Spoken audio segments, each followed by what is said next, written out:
Hey everyone, it's Saturday afternoon and we are bored, and that's the reason why we are going to challenge ourselves in this video.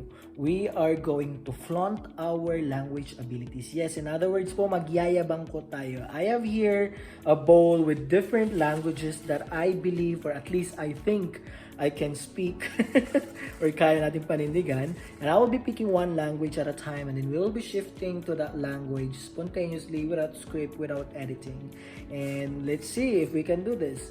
I have done this 4 years ago, and I don't know, after 4 years, kaya pa ba? Did my language abilities improve or deteriorate? But there's only one way to find that out. So let's start with our first language. What's this? Tagalog. Well, bilang isang Pilipino, kaya po nating magsalita sa wikang Tagalog. Kasi nga, yan yung wikang pambansa ng Pilipinas. Sabi nga ni Jose Rizal isang beses, ang hindi daw marunong magmahal sa sariling wika ay mas mababa sa malansang isda. Hindi po malansang kilikili, pero malansang isda. And now, we have the next language, Serbian. Oh, Serbski. Serbski Tejak Jezik, no? Vetsam Saboraviu Kakusi Govori Serbski. Yes, Yasam John, Yasam Yoman, Yasam sa Filipina, Yasam Doyaya, Yasam Buk, Ibatina. Mismo Ludi Balkanse. Kada ni Mampara, Yasam Mushkel Kurwa. Shalimse, Shalimse. And Spanish. Sí, podemos hablar también, o puedo hablar también español porque, ¿por qué no? He aprendido español, el idioma español en mi universidad en Filipinas en 2008, pero solamente por un semestre. Aquí en Alemania tengo muchos amigos de Bolivia, de México, de Colombia, de Argentina.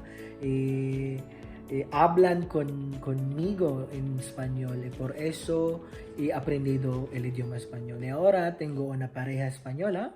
Quiero mejorar mi español porque quiero hablar con ella solamente en español, porque yo pienso que cuando hablo español estoy romántico. Sí. Y português. Não falo português. Falo portunhol com acento brasileiro. Sim, acento brasileiro porque eu tenho muitos amigos do Brasil. Eu penso também, para mim, acento brasileiro é mais sexy que acento português. Eu entendo melhor quando fala português do Brasil que português de Portugal. Sim, para mim, português de Portugal é muito complicado de aprender ou entender. Agora Tedesco. Deutsch, meine Güte, Deutsch. Ja, ich kann auch Deutsch sprechen, weil ich Deutsche bin. Ja, Spaß. Ich wohne in Deutschland seit 2013 und deswegen kann ich auch Deutsch sprechen. Ich arbeite auch auf Deutsch. Bei der Arbeit spreche ich nur auf Deutsch. Naja, nicht nur auf Deutsch, aber Hauptsprache bei der Arbeit ist auf Deutsch, und deswegen kann ich einfach die Sprache nutzen. Und obwohl mein Deutsch nicht perfekt ist, ne? Aber trotzdem nutze ich, weil ich denke, wir müssen einfach die deutsche Sprache nutzen, sonst vergessen wir das. Ne? Also das ist sehr, sehr wichtig. Man muss jeden Tag üben. Und jetzt die nächste Sprache ist Cebuano. Ay kabaw po tag Cebuano. Kabaw tag Cebuano kay nag-eskwela ta sa Cagayan de Oro, nagtrabaho ta sa Cagayan de Oro, o dito tani puyo. Siguro pito ka tuig, o every time nga muli kog Pilipinas, Cagayan Japon ko mo landing, no? Kasi magkasinaba man akong Bisaya, tag nito.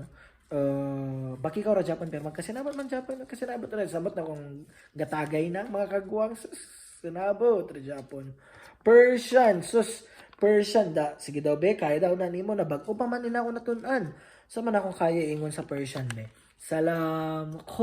خوبی ممنون. من جان هستم. من زندگی میکنم در هامبورگ. کار میکنم در اسکلپیوس. بچه ندارم. پول ندارم. خیلی مشکل داره. امروز خیلی تنبلم. خدافز. Und Ilocano ay kat anang arod nga kay Ilocano tayo nga arod sa mo tayo nga Ilocano. Ina ko kat Ilocana, iso nga mo ag Ilocano. Ije balay mi duwat ilingway nga gamitin mi Ilocano ken Tagalog. Gadadwag damdamag tagayan na kano taga Biskaya, taga Ilocos or taga Pangasinan. Bade, taga Barangay Kilikili, Wao, Lanao del Sur, Jay Mindanao. Ha? Adda Ilocano di Mindanao kabsat. Kat adda siya na. Di barangay mi, ito barangay East Kilikili. Tapos National Highway, barangay West Kilikili. Wen, Kilikili Nagan. Ito barangay mi, pero nababanglo. Kitao. Madingaga puro.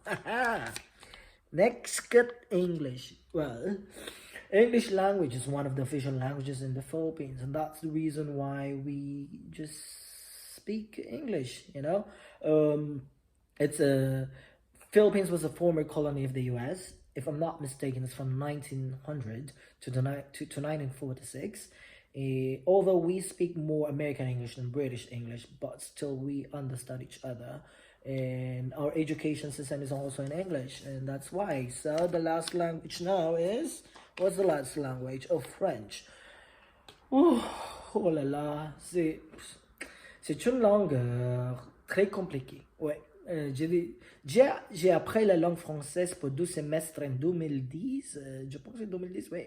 Et je suis allé à Lyon en France en 2010 et j'ai appris la langue française pour 5 mois à Lyon, mais maintenant je ne parle plus la langue française, c'est pourquoi j'ai déjà oublié. Mon français maintenant est très mauvais, très mauvais, non?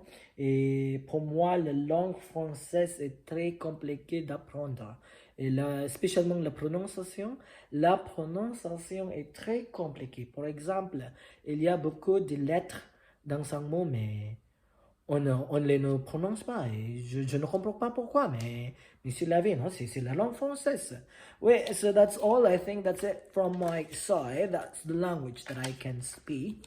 I always tell people, wenn man oder wenn du mehrere Möglichkeiten haben willst, dann tienes que aprender un idioma extranjero. Porque cuando hablas un idioma extranjero, marami po kayong magiging opsyon kung saan nyo gusto magtrabaho.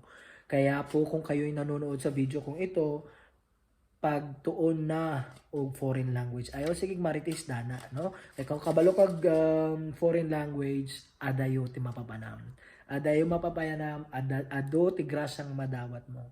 So learn the language and enjoy life. That's it for this afternoon, right, Kafka? This is John. Till next time.